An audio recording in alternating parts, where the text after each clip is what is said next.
Hello, how are you? And how was your day? I hope that you had a very good day and that everything that you planned to do today, you achieved it. Here I am, Rachel Nabude, once again, to bring you another Luganda Proverb. And this is a new year, 2021. I thought that maybe I should treat you to some hair after spending the whole of 2020 in ebitambala, head scarves and stuff.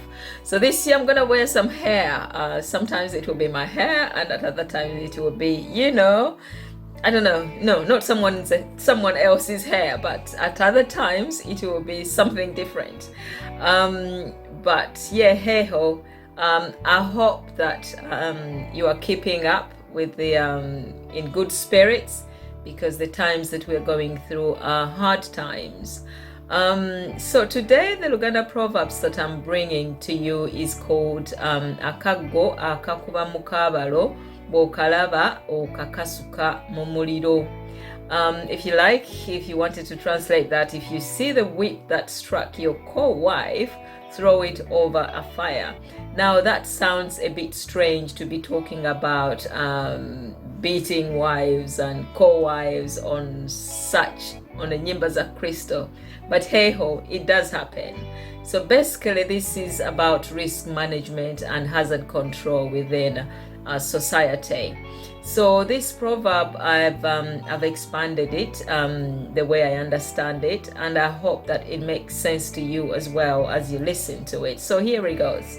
I will just read it as I have written it because it's much easier, because if I try to go off on one, I might end up where I did not intend to end. So I'll just read it for you.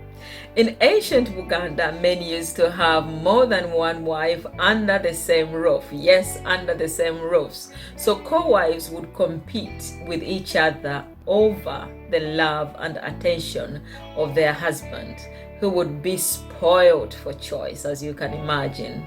They run their home like a company with different business departments or different business units fighting for resources within the home, especially when they were on the rota in the kitchen to prepare meals for the whole family. To balance the equation and to reduce competition among the wives, the husband would spend the night with the wife on the kitchen rota. All wives apart from Kadulubale was the first wife, would wear similar clothes, so some sort of like a uniform within the home. So the wives were like almost like students in this headmaster's home. So their clothes would be almost similar, just to decrease competition and also to stop this my dress is better than yours, and such behavior within the home would be controlled by giving everyone the same, so there's no competition. The wife in the kitchen had less time for grooming as herself, as you can imagine. So the ones of duty would try their hardest to make her look dull, but the husband was not allowed to stray, and if he did, Kadulubale would sort him out. If one of the wives was to have a significant share of the husband's attention and time, her children would be at risk of being harmed by the other women. If she was to become dominant enough, the husband would have to set up another home for her so that he removes her from harm's way. This meant that he would have to supervise 2 homes, and this would put his empire at risk of illegitimate children. So monopoly of the husband was therefore discouraged in a polygamous household.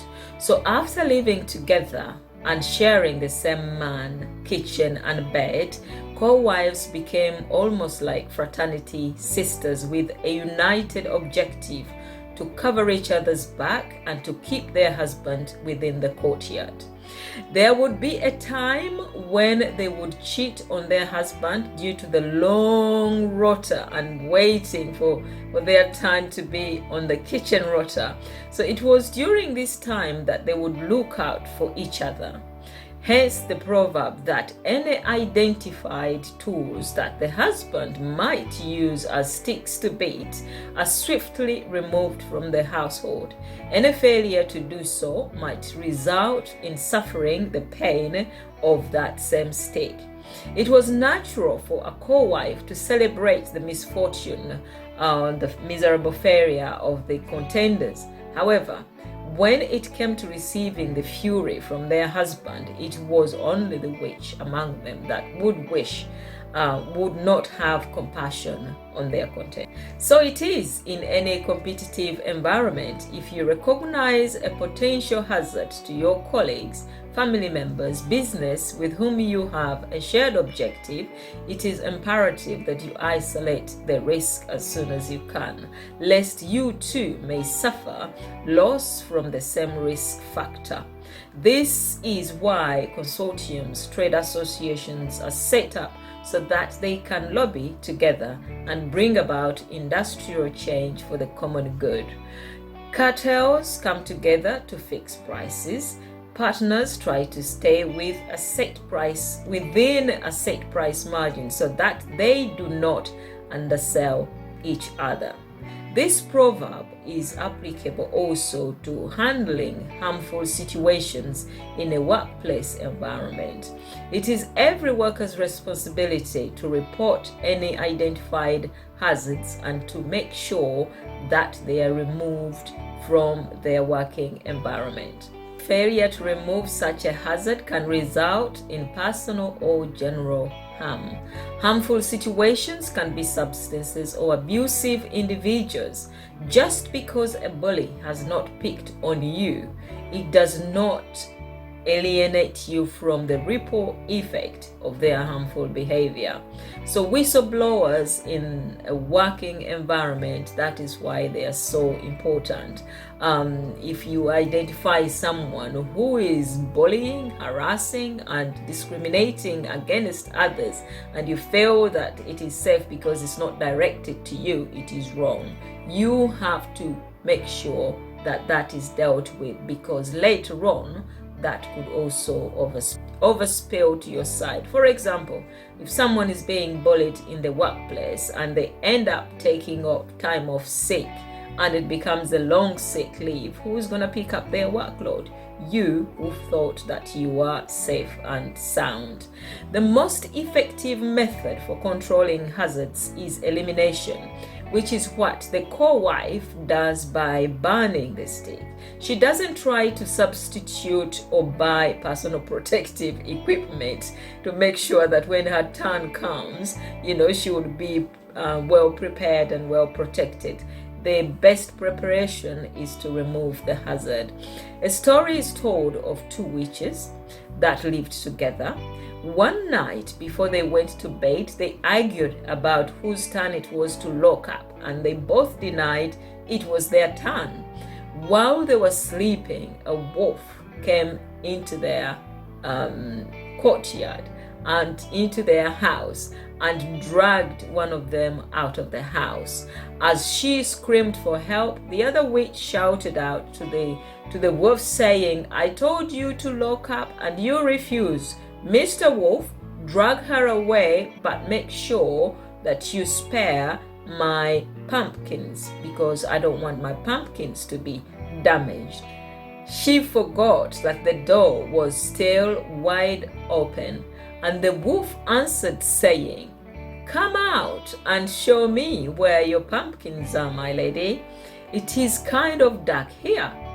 And while the wicked witch took the wolf on the tour of her pumpkin garden, she ended up in the wolf's cave, and the story goes that that is where her story really ends. So I just want to encourage you to always be swift to help each other when in trouble, especially those you share a common goal with, those you share the same environment with. We hear so much going on in the world, in the environment we are in at the moment of C-19. If you say that someone is not following guidelines and you just neglect it or ignore it, you never know what would happen. What is going on, for example, in our country, Uganda, you see atrocities happening to other people and you just keep quiet about it. Know ye that your turn may also come. But if you are speaking in a united voice, if you are speaking against such, eventually change will come and peace will be among those you live with in the same environment. Well, I wish you well, and I hope that you've taken something from this reading, and also that you will take care of each other and also of yourself. As you take care of yourself, you will also take care of each other, knowing that every identified hazard may not be for the neighbor. It could also come to you. Thank you very much. Be blessed. Onkulembere yonna jenna geda obe omusana mukuo nebe. Should I go into a song? Maybe I should. Change direction. Let me go that way. So,